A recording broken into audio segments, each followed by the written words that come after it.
What's up, Kyle? Not much, Scotty. How's Maine?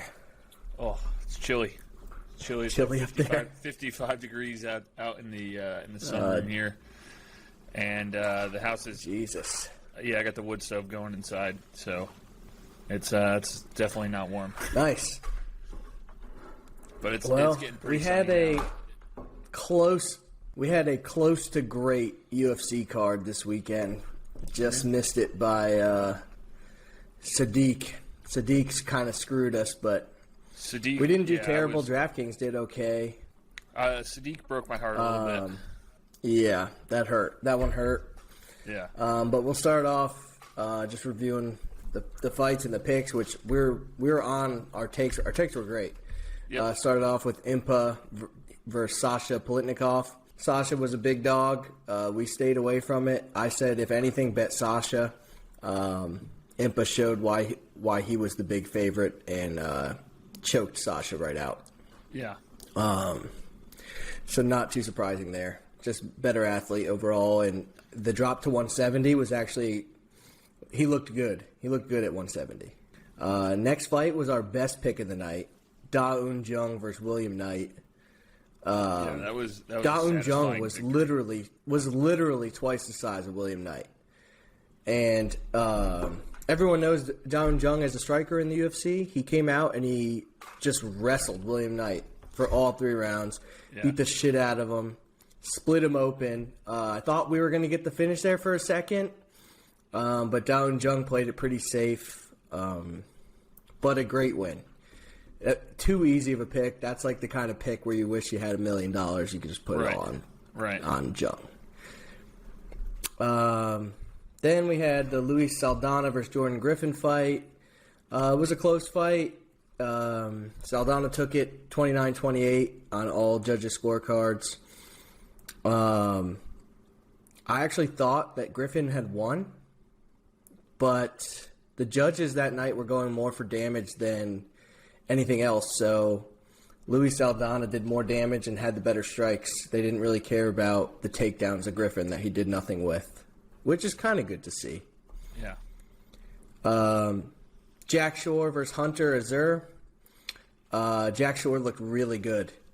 He won by split decision, but that was horrible judging. The judging was kind of off all night. But Jack Shore is someone that I want to bet on again. Next fight he's in. He's a beast, I'm pretty sure we're going to be taking Jack Shore. He's the real deal. Yeah. He is legit. The next fight, nobody saw coming. Jargis Danho destroyed Jorgen De Castro with one punch. One punch KO, out cold. The guy hadn't fought for 4 years. They don't want to say lucky punch, but possibly a lucky punch. Might be a good fade spot in the future. Fade Jargis. Fade him. Next fight, called it. But I got scared because of the weigh-ins. John McDessie defeats Ignacio Bahamondes. I've told you before, I was on John McDessie all week. I was like, he's a better striker. He's more polished. He'll probably get the win. He did. He got it via split decision. It was a good decision. Wish we had taken that one. Yeah. But I let the weigh-ins skew me. But what could you do? Yeah. Weigh-ins help us more than hurt us, I think. So, yeah. Next fight was canceled. Then we had our boy Matus Gamrot versus Scott Holtman. Matus is a fucking beast and somebody to bet on in the future. Slayed. He KO'd Scott Holtzman. Yeah. I said in the breakdown last week that Holtzman does not have a great chin. Played out just as we thought. Except Gamrot did not get as many takedowns as I thought. Yeah. Next fight was a bummer. Joe Selecki beat Jim Miller. Jim Miller looked good in round 1, like he always does. Yep. But he kind of faded, and Joe Selecki with the takedowns just beat him straight up. Jim Miller is somebody who can beat low-level guys, he's going to lose to any step up these days. Next fight was more disappointing. Mike Perry looked like dog shit. He did. In that fight. Yeah, that was very upsetting. He even said himself in a tweet after the fight that I used to be great and I just don't know what happened. Yeah. So he's somebody to fade going forward for sure, because he doesn't even know what's going on. It did not seem like the Mike Perry of the past. He has no power. He got pieced up in that fight pretty bad. He looked like he was missing. Next fight, another one we called. Yeah, that's exactly what it looked like. Yeah. Next one is another one we called. I really wish we had put more on this. Mackenzie Dern versus Nina Ansaroff. Mackenzie Dern is a beast. Yes. And got the submission armbar, classic women's MMA with the arm bars. But they work every time. Mackenzie Dern is a monster. Right, they seem to. Mackenzie Dern is future champion probably going forward. Next fight, Julian Marquez versus Sam Alvey. Sam Alvey tried. He tried. He came out swinging. I like that he didn't tap though, and he just let him knock him out. And then when the ref stopped it, he was just like, just let him say. He was like, "I'm just gonna die. That's it. I don't care." Right, yeah, he tried. Just let him kill me. He swung some bombs. Yeah, swung some bombs. Julian Marquez is a guy to fade in the future for me. I'm still not sold on him. Yeah. I think Sam Alvey might be done at this point. And then we get to Arnold Allen, Sadiq Youssef. If you watch the fight, Sadiq was the better fighter throughout. He got caught twice or three times in the fight where he got knocked down, and the knockdowns is what won Arnold Allen the fight. It's disappointing because our take was right. I just didn't expect Sadiq to get knocked down. So, besides the knockdowns, Sadiq was the better fighter, which is weird to say, but it wasn't a bad decision, but we were on the right side. We picked the right guy. And then in the main event, I don't feel bad about picking Kevin Holland at all. He came to fight. He looked good in the exchanges on the feet. I was just hoping he'd get the KO, which didn't come. He did not have an answer for Marvin Vettori's wrestling. Vettori would just take him down. I don't think he's got the answer for anybody's wrestling. Right. I don't think Vettori, Kevin Holland can't wrestle. Right. And I saw a tweet. Somebody tweeted that Kevin Holland should just spend the next 9 weeks in Dagestan. And Kevin Holland said, "I'm on the next plane. I'll see you boys in 9 weeks." Which, I mean, he's a problem. If he could wrestle, he'd be a problem for a lot of guys. Maybe a future champion. So we did okay. Our DraftKings picks did all right, depending on what double up you got in. Depended on if it hit or not. For me, it did hit. What about yours? I finished one spot out of the money. I think I finished 21st, and 20 places got paid. And it was the Marvin Vettori. It was dependent on that fucked me. Yeah, it was very dependent on what contest you entered. If that paid, it was close. Yeah, and then I also entered a couple like $2 and $3 tournaments and cashed in those. Like I think I hit. I did as well. Maybe $25 off of $10 in entries. I won 30 off that $15 entry. I won 30 and I was in that on as that, well. So Didn't do horrible. One of our two entries hit in that. Hit 30. Yep. Mm-hmm. Not a horrible night. Looking forward to this week, the fights this week. I actually tweeted out last night that I want to pull the trigger on 2 fighters already because there's going to be line movement. So if you're seeing this now, Romanov versus Espinino. Love Romanov in that fight. He's a younger guy. He's freaking enormous. Don't let him being just sloppy fat scare you. He's got gas. He's got gas tank, and he's a beast at wrestling and striking too. He's really just good. So I like him in that spot, and I like Bill Algeo versus Ricardo Ramos. Bill Algeo is a guy that I'll always want to bet on. He fights for your money. He does some crazy shit. He's a crazy scrambler. I like his style. So those two fighters, there's going to be line movement on them now. I think Romanov's sitting at about minus 140, and Bill Algeo is minus 113. Yeah, I got him at minus 105, so that's pretty much a pick 'em. Okay. Yep, I'm thinking there's going to be line movement against us that way. So, and that's Violent what I like Bob Ross this is coming fighting. week. That'd be a good fade Yeah, position. yeah. Got to do some tape study because he is long. So sometimes he's interesting, but I'll know more once I do some tape study on these guys. But those two are locks. Yeah. Locking those in. And Andrei Arlovsky is fighting again. I know.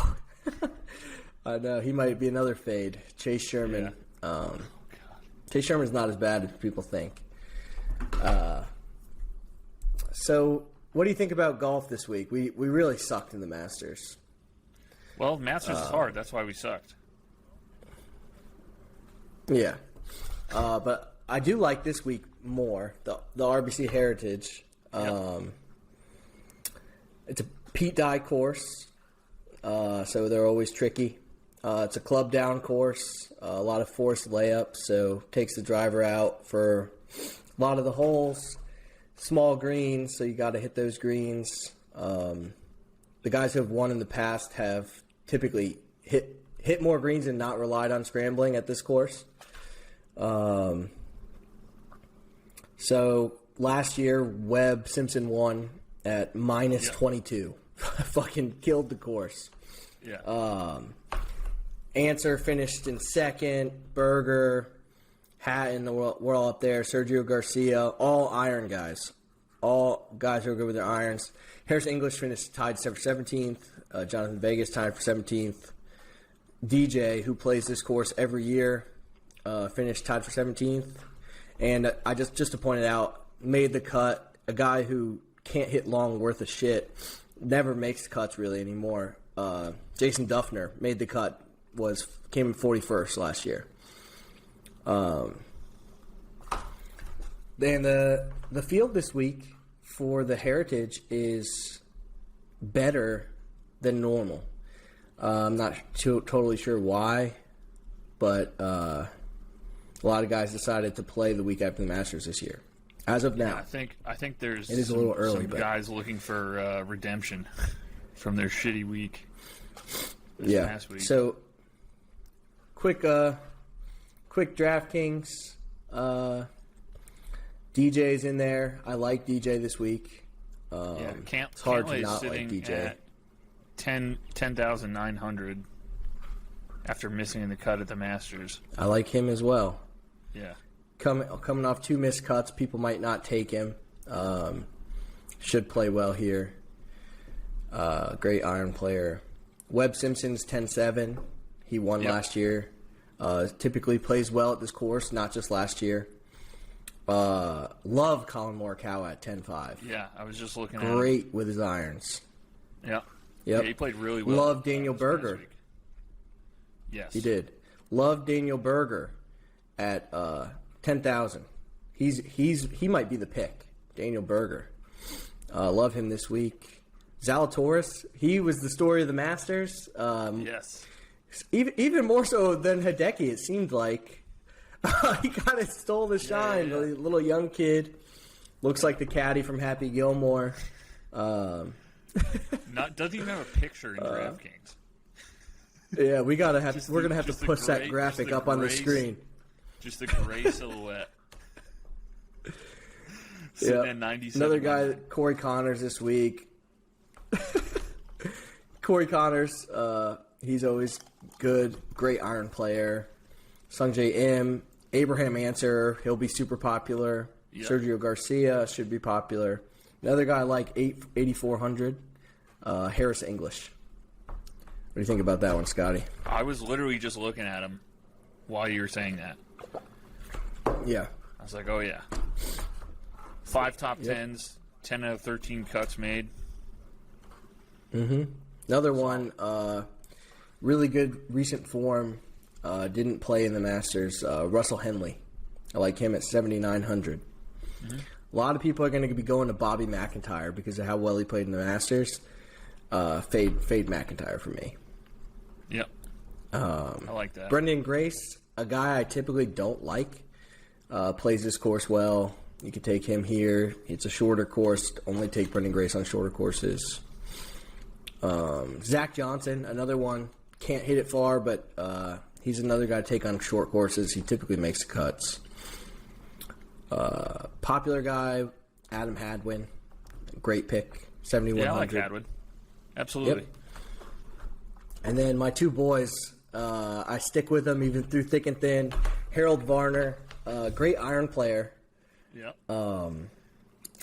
Could be a guy who could top 10 at 7,000. And then the Gim Reaper, Doug Gim. I like him again this week. He hasn't paid off for me picking him too many times, but I like Doug Gim this week. I threw together 2 lineups just so you could see. I was able to get into a lineup. Colin Morikawa, Daniel Berger, Russell Henley, Charlie Hoffman, Kyle Stanley, and Michael Thompson. That leaves you no money left. That's good. But I think that's a decent team. And then another one started with DJ. Have to have DJ in one lineup this week. Then Abraham Answer, Harris English, Adam Hadwin, Doug Gim, and Varner. Which is more. That's going to be more your. That's going to be more. Yeah, me too. That's going to be more your tournament play. The first one's more of your double up. Absolutely. Yeah, that's all we really got on the tournament. What else you got this week, Scotty? You want to check our NFTs? Yeah, I forgot that came out. Yes. I got to log in. I'll log in and. All right. So I haven't opened the pack yet. We're talking about NBA Top Shots. NBA Top Shots, baby. You lead us off. All right. Let's see. First packs. We have not opened a pack yet. This is our first dive into NBA Top Shot packs. So, I guess the packs come with 3 moments. And this is the base set. Yeah, I got the. Yeah. Did you see, Scott? They just put out the new set is $999 to buy. You don't even know what you're getting. No clue. That's crazy. So it's pretty nuts. I have George Hill, Terrence Davis. So George Hill is a layup from January 13th, 2021. Terrence Davis is a dunk from January 4th, 2021.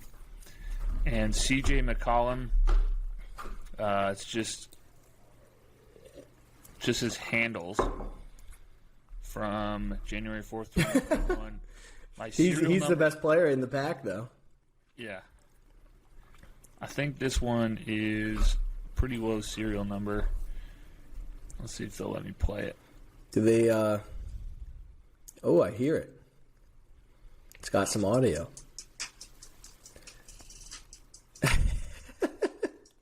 That's all you're getting. Are they still making the cards that you got? Like, does it have the plus sign?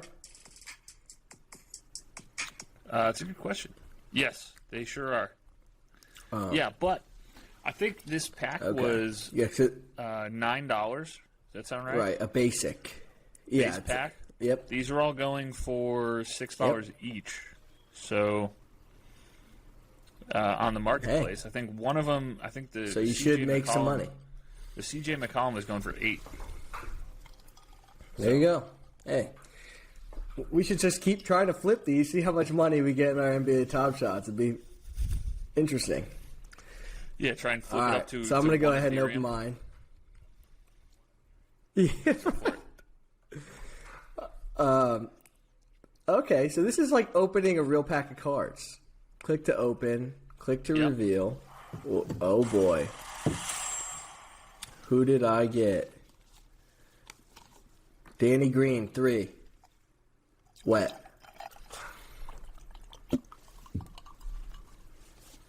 All right. So that's my card. Danny Green, 3-pointer. It was on January 12th. And I got serial number 25102. So not a great number, but... And they are still making it. I think that's about as good as you can expect from Click to reveal. Right. Okay, I got a Marvin Bagley III dunk. Serial number 14076. The dunk, here it is, if you could see it. Oh, yeah. Boom. Very Slammed it nice. down. It actually wasn't a great slam. Click to reveal, last one. Okay, let's see. This is a layup. I don't know how to say his name. Roy Hichimura. Don't know who that is.